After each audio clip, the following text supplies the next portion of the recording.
Hello, everybody, and welcome to the Full Potential Show. I'm James Rick, and today we have Keri Murphy on the line. Keri Murphy is a TV host, speaker, and a Dreamcatcher. I like that.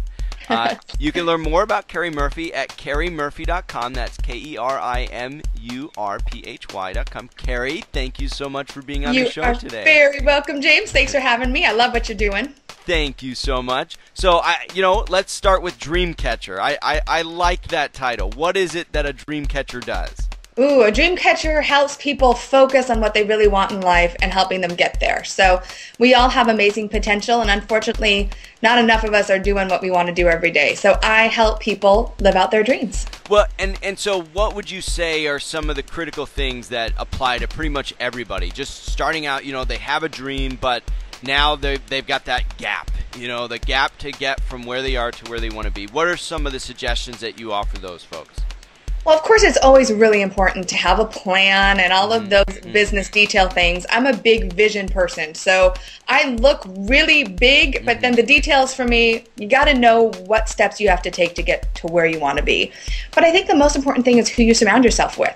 I think having amazing mentors and people that you can look up to and people that you can go to when you don't have the answers, because none of us have all the answers. And it's realizing that and not letting the ego get involved. Where did you start to build that team of mentors and the people you could draw on for answers?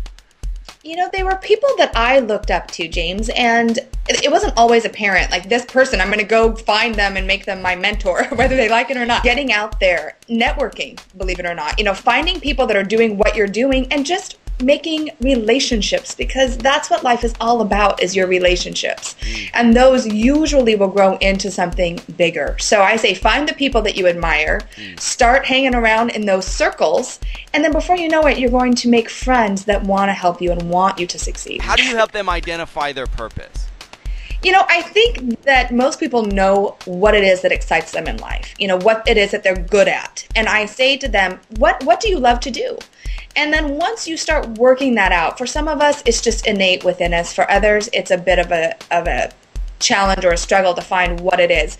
I just say, just start doing. If you don't like what you're doing right now, figure out what it is that you do enjoy. And it's going to be a lot of trial and error. I don't think everyone goes, oh my gosh, I get this awakening and here I am and here's my purpose. But I think it is through trial and error and just being willing to take risks and not being afraid of failure, getting over those fears. Because every time I've stepped out on what we call, the skinny branches of life, it is scary, but nothing feels better than going, wow, I tried that and I'm still alive. So I really say, have faith. There's got to be some faith, spirituality, something where you go, okay, this is what I know I'm called to do, and I'm going to have faith that I'm going to step out in this direction and figure it out. What do you say to that, or how have you done that in your own life? Give us an example of what you've identified as being your purpose and how you've kind of married that into being able to support yourself. Oh, James, that's such a good question, because I do think it's the biggest challenge is people want to stop working their 9-to-5 job to do what they love, but they need the 9-to-5 job to do what they love. Right? It's a total catch-22. Yes. And so for me, I truly believe my purpose is to inspire and empower people to live their dreams. I feel like that's what God has put me on this earth to do, and why I've been through everything that I've been through is to have this voice. I teach acting classes. I still coach. I still do hosting. There is a way to do it all. And you may have to work a lot of hours, but it really comes down to, I believe, determination.